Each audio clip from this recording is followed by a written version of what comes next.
Coming up today on This Is True Really News, something sent in by Patrick Reed, our man in Liverpool. Bloody.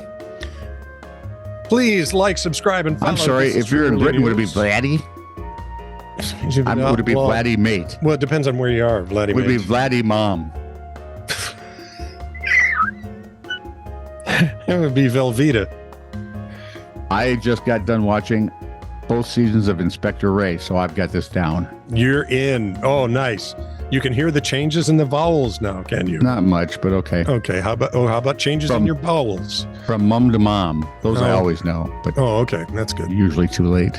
So please like, subscribe, and follow This Is True Really News. If you care to comment, just drop one right where you heard or saw us. If you want to communicate something longer or send us a story you think we ought to cover, please send it to TITR@netradio.network. Thank you for your support. This is True, Really News with Scott Combs and Tony Vercanis. All the news you're about to hear is true. Really? As far as you know. So dog ownership. Are you a dog guy or a cat guy? Dog. But cats love me. I know. I'm allergic to them. I find That's them the thing. Dangerous and basically receptacles of evil. My eyes itch for days afterwards. Stop bothering me. A friend of ours had a cat named Willie. Willie was like a dog. He would bump his head into you so you'd scratch his ears. He was just cool. Got home, was eating Benadryl for 2 days. Yep. Dog ownership in Iran is frowned upon in many circles as dogs are considered unclean, which if you ever saw my dogs, they're always cleaning something. So yeah. Like the sandwich on the floor. But authorities took it to a whole nother level after a couple transferred the title of their apartment to their little white dog, Chester. See, the couple have no heirs. Chester? Yeah, according to Yahoo News, Chester signed with an ink-covered paw print. How much you want to bet there was one ink-covered paw print and every 4 out there on the floor of their apartment, too? Okay, Yahoo News said August 19th, Iranian police arrested the head of the real estate agency and shuttered the firm because of this. Just the head? They didn't take the rest of the body? Maybe not. You know? Now that it is Iran.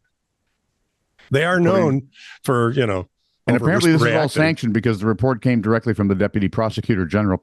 The sale, by the way, says Reza Tabar seeks to normalize the violation of society's moral values and has no legal basis. Yeah?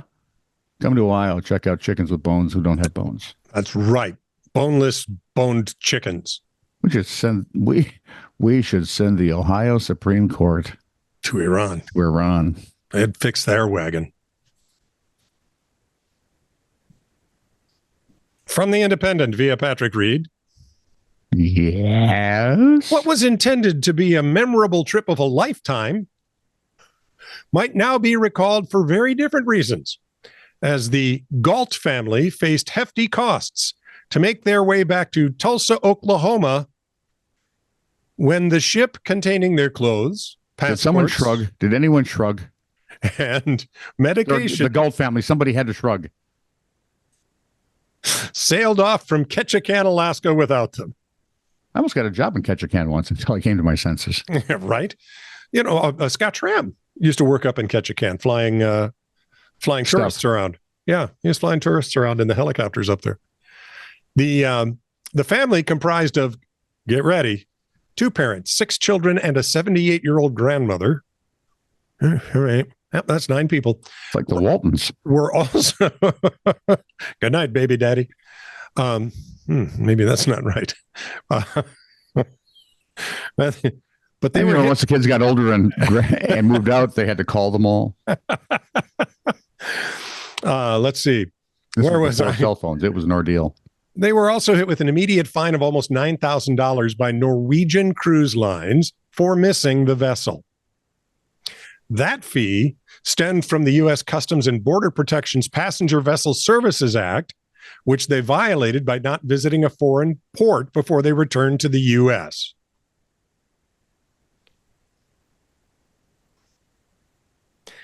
The family's nightmare started when they went on an excursion to see a lumberjack show when the ship they were traveling on, Norwegian Encore, docked in Ketchikan. After watching the show, the group tried to catch a bus back to the port by a local tour operator, but were told the bus was full. They had to wait for the next one. Okay. That one never came. And after frantically calling the port authority to arrange transportation, they finally arrived back at the docks to see Norwegian Encore sailing away, taking with it their passports, medication, and clothing. The now naked family worked out how they could arrange transportation back to where they live in Tulsa, Oklahoma. But as they looked into booking flights, they found that Joshua's credit card had already been charged the customs fee of almost $9,000. They had to pay for flights for 9 people, hotel stays along the way, and food. The trip ultimately took them several days in which they had canceled flights and overnight airport stays, during which time some family members caught COVID. Cruise line officials said they would reimburse the family for the out-of-pocket expenses they incurred, the fee they incurred from U.S. Customs and Border Patrol, and a prorated refund for the 2 cruise days they missed. So they will be made financially, at least, whole on this and have a story forever. Yeah, that's what you're thinking when it's going on. And then I got COVID. Oh, no, that's not all. You should see my bill. So last summer, along with all the weird natural oddities, because last summer was rather warm. Yes. People reported, according to NBC New York, exploding watermelons. What you say? Are we redoing Mr. Majestic? What you say? Exploding watermelons? What use? What? I say what? What? Did I get the right read yet? Sure. I'm sure you'll cut in the perfect one. No. One person commented on Facebook, my melon was on the counter, and it must have already been bad when I got it, and the next day I came down to an awful smell and rotten watermelon everywhere. Keith Schneider, professor in the Food Science and Human Nutrition Department at the University of Florida, and I'll be honest, I didn't know there was one, said the explosions are, quote, probably due to the heat. To which everyone goes, no duh. Mm-hmm. The fruit you see if slightly damaged, that's French for damaged, can begin fermenting, which is bad French for fermenting. Mm-hmm. And if enough fermentation occurs, what happens? Well, it produces gas. Enough internal pressure may build up and the watermelon cracks open or explodes. Yeah. And for God's sake, don't eat it. So, that would be a thought that ever crossed anyone's. Look at that. We have freaking watermelon all over the. Get the kids. We'll just eat it. See, the best part for me would be that if that happened and I was the one to find it, I'd be screaming at Ann, Ann, your melons have exploded. And she would come out and hit me because she knows what I was, with a softball bat. Over and over. And the bats are not soft in softball. No. According to Schneider, the watermelon's undergoing decay, so it's best to bring it back to the store and let it explode there. No. Get a replacement or just throw it out. Yeah. He also advises you might want to just put that old watermelon in the fridge before and after you cut it. Because stuff can happen. You don't want watermelon all over. You just don't. I hate it when my melons explode. Couldn't leave it alone. I knew he couldn't, and yet.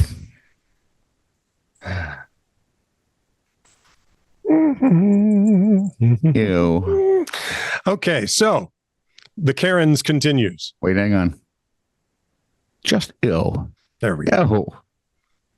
I told you the story about pistachios. Okay, never mind. Go ahead.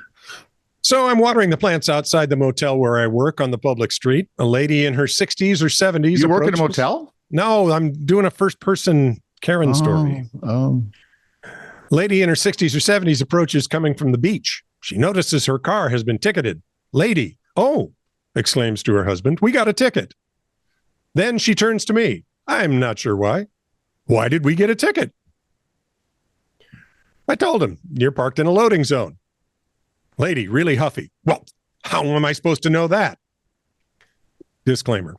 Okay, people, I admit that I laugh a little as I answer her. Who wouldn't? I mean, she looks totally perplexed, and it is so freaking obvious that they shouldn't have parked there.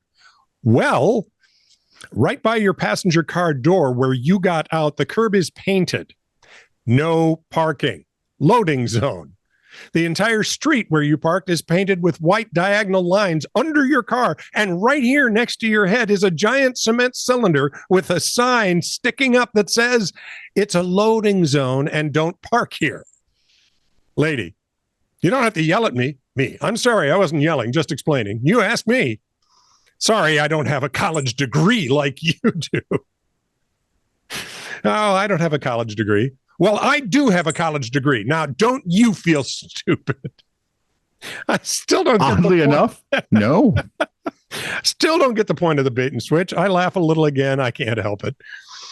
No, I don't feel stupid at all, actually. I usually don't engage and escalate. But, I mean, really, lady, when you think about this conversation later, you will. Epilogue. Happened about 7 hours ago. I still don't feel stupid. I want to. Yeah, I really, just for her sake. I'm trying. But because I don't have that college education. It's all apparently reading and comprehension is not part of a college education. But you and I each have a partial college education. Sure. Did you get a degree? I didn't get a degree. Hey, my point. No. So we are partially college educated. Well, we can at least read and comprehend some of what we read. That's true. Well, enough to make fun of it. As far as you know. Yeah. The serious stuff goes right over our head. This is true, really news. Send email to TITR@netradio.network.